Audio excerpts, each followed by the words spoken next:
Welcome, traveler, to another book review. Today we're going to be looking at The Tower of Fools by Andrzej Sapkowski. Some of you might have already heard the name Sapkowski because he was the guy who wrote the Witcher series. I'm not very familiar with Sapkowski's work, but I have read The Last Wish, which is, as far as I know, the first installment of the Witcher series, which is a compilation of short stories. Not to talk too much about this, but it's, ties in.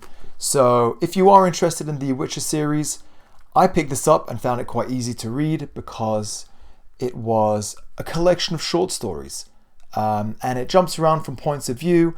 You get to understand the world, some of the characters, but without getting overburdened by the lore of the story, the lore of the world, and it's generally quite entertaining. For a quick review of The Last Wish, the positives were that it was quite gritty, quite violent and brutal. Lots of swearing. The characters are also really fleshed out. They're really recognizable, very well developed. It's easy to recognize who's who, and you really get a sense of the individuality of the characters. Some of the downsides were that it sort of played on fairy tale themes, which I found interesting but a little bit boring. There's references to seven dwarves, maybe Snow White, I can't remember. Fairy tales are sort of sprinkled into the story, which I wasn't a big fan of. Anyway, getting back to The Tower of Fools. As usual, I'll break down each book into 4 categories. The first one being prose, the way it's written, the characters, the world building, and the magic or magic system. Here we go. I'll read the blurb just because it's good. Rainmar of Bielavar, sometimes known as Rainovan, is a doctor, a magician, and, according to some, a charlatan. Discovered in bed with the wife of a highborn knight, he must flee his normal life, but his journeys will lead him into a part of Europe which will be overtaken by chaos. Religious tensions between Hussite and Catholic countries is threatening to turn into war. Pursued not only by the affronted Sturtsar brothers, bent on revenge, but also by the Holy Inquisition, and with strange mystical forces gathering in the shadows, Rainovan finds himself in the narrow term, the Tower of Fools. The tower is an asylum for the mad, and for those who dare to think differently and challenge the prevailing order. But can Rainovar escape the tower and avoid being drawn into the conflict around him without losing his own mind? The first thing you're smacked in the face with when you open the book is a chapter that is literally just historical events. Now, my first warning is, if you are a big history buff, a historian, someone who loves medieval events, this book is for you. However, someone who dabbles, let's say, in medieval history and doesn't know a whole lot about it, you might get bogged down. The entire book is filled with references to things that I feel like the author thinks you should know, which I found a little bit frustrating, but I glanced over them and just nodded my head when it came to dates and times and people and stuff. There is also a prevalence of using Latin in this story, as well as some other languages, but mainly Latin, especially it being medieval. A lot of these characters will express themselves, or they'll have phrases that they've learned or idioms that they use in order to express deep ideas or meanings, but mostly in Latin. Sometimes it's translated, very often the Latin isn't. Other languages are, but if you are familiar with French or Italian, you can sort of deduce the meaning, but a little bit frustrating every time someone comes out with a Latin phrase. Something else that was really interesting about the way it was written was Andrzej Sapkowski is quite funny. He does like to crack jokes, and he's very self-aware. So there are moments where the characters are nearly aware that they're in a story. They make references to sometimes how coincidental certain things are, or twists of fate. They even meet a group of witches who make references to things that are sort of outside of their realm of knowledge, and who play to stereotypes, which is it's quite funny and a little bit ironic. There is also one monster that makes an appearance, which I won't spoil, but is very funny, quite inappropriate, but but it did make me chuckle. Something else about the prose is that, especially the way it's written and structured, there are a lot of coincidences. Now, they do refer to this sometimes as being very fortuitous, but you know, as you are reading and these things sort of just fall into place, especially without giving too much away, anytime that the party or whoever the main character is with gets separated, they somehow always manage to find the people they were looking for, or they happen to walk into a place where the other group is waiting, and a lot of it just seems to be just a way that the author, you know, manages to get around any laborious ways of reuniting the group. So the last thing about the way it's written that I found interesting, obviously it was originally published in Polish. However, I'm not sure if this is a translation issue or if it's just the way Andrzej Sapkowski writes. Now, it didn't seem like that compared to The Witcher or The Last Wish, where it was a little bit more serious, a little more steeped into the fantasy genre, the fantasy style that we're used to. This one was quite matter of fact. Now, I spoke a little bit about Lapvona and the style that was quite modernistic with that one.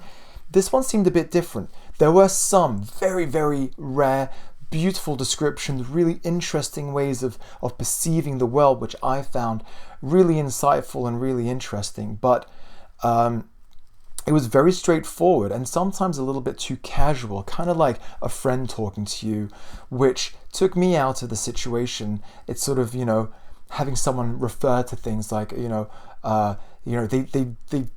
tucked into their food. I don't know. Some of that language was wasn't very compelling for me. The last thing that I found really interesting was at the beginning of each chapter, there's a little summary of what actually happens within it, which to me felt kind of like one of those medieval morality plays where you have a chorus or a narrator who comes in and explains what's going to happen, you know.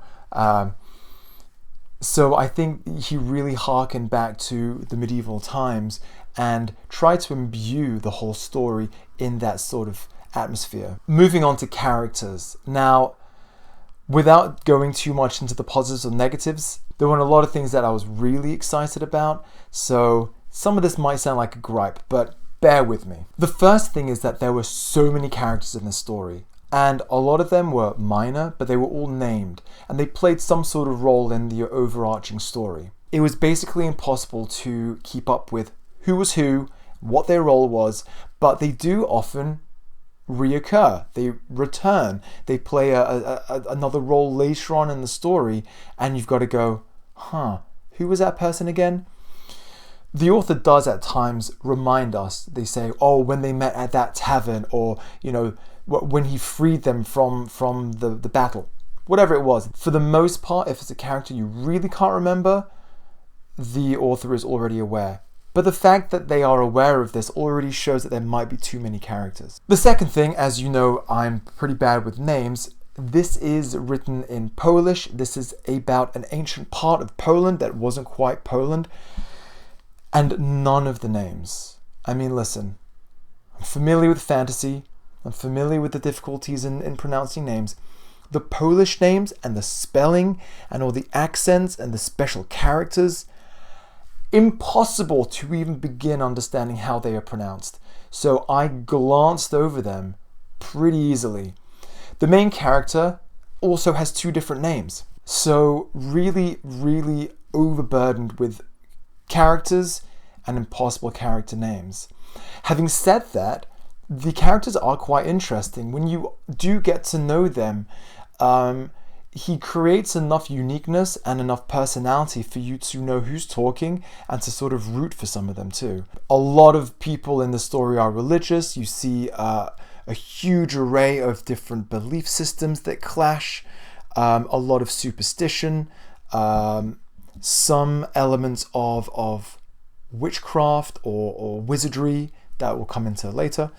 But all in all, you know, decent characters, they're easy to follow along, just too many and too difficult to say. On to the world building. This story is literally set in medieval Europe in 1420, so it is hugely reliant on the historical setting. Sapkowski seems to know exactly what he's talking about. It seems like he studied his history books. He knows everything about the kinds of armor, the kinds of dishes, the kinds of rituals and routines that normal people would have. So in terms of world building, it is one of the closest books that I've come to reading, apart from the odd historical document or his history textbook, where you are really immersed in the world. There's even a description at one point that these children are playing in the mud, but it's right next to these horses who are, defecating straight into the mud, and these kids are playing in it, and you just think, wow, it's so medieval. So in terms of the world building, he doesn't have to really work on it, but his fathomless knowledge about that time period is excellent. The downside that I found was not knowing the names of these places and having sometimes to check out these places that no longer even exist. They were boundaries and powers that existed, hundreds of years ago that are no longer even part of the modern world.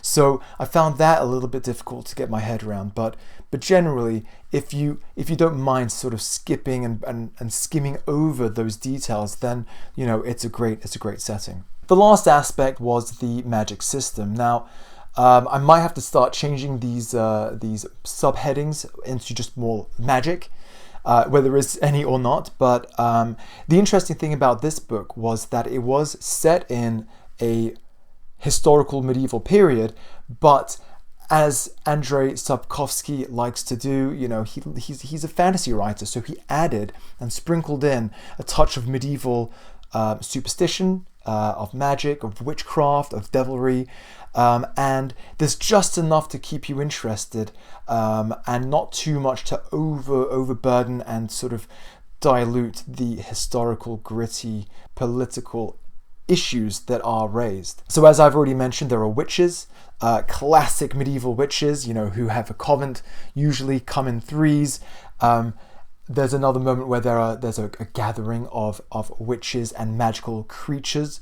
The main character dabbles in magic as well and meets wizards along the way and casts spells, sometimes not very well, sometimes surprising himself. And there are also evil forces that are lingering in the background, where these people, these sort of warriors or knights, can transform into these strange giant birds, which is really interesting. I couldn't quite get my head around it, but I liked it anyway. Something I also forgot is that there is a big element of prophecy that uses tarot cards, and that plays throughout the whole story, where elements of this prophecy come to pass. They try to figure out whether there are signs of this prophecy happening or not, and it's a nice touch of the magic and the fantastical that runs throughout the story. The magic system, not prevalent, but definitely there. On to the positives. Now, a few things that I really enjoyed was it was so easy to read. Lots of adventure, lots of things are happening. The pace is quite quick. Very small moments where it didn't quite go as fast as I wanted it to, but you're never not entertained. There's humor in it. The characters are good. Action, intrigue, politics, lots of different aspects to really enjoy. The last thing that I really do enjoy about this book is just it's the same kind of style as could you look for, are you busy, the Stephen King book? It was another book that made me think of this, where I just loved the glossy cover and the really thin pages. I enjoyed opening it and reading, but not the story. The negatives, however, in my opinion, so far, I struggled to get through this because it was quite long. It's just under 600 pages, and there was a lot of it that I thought wasn't necessary. There were points where I slogged through it. I had to just pick it up and keep reading. I find the coincidences were a bit jarring, kind of annoying. The amount of characters, the amounts of things that happen, it was nearly a constant deluge of, now we're here, now we're with these people, now we're on this path, now we've met these people, now this thing's happening. And there was never really a sense of direction. It just seemed to be random things happening, which in some stories that's great. Not this one. The last thing that I have to say, without any spoilers, but blog curious if this is something that you are interested in reading, is that there was no real conclusion. There is this plot that's happening underneath. They're trying to figure it out. They're getting close. The moment that they have someone who might have the answers, it's still left up in the air.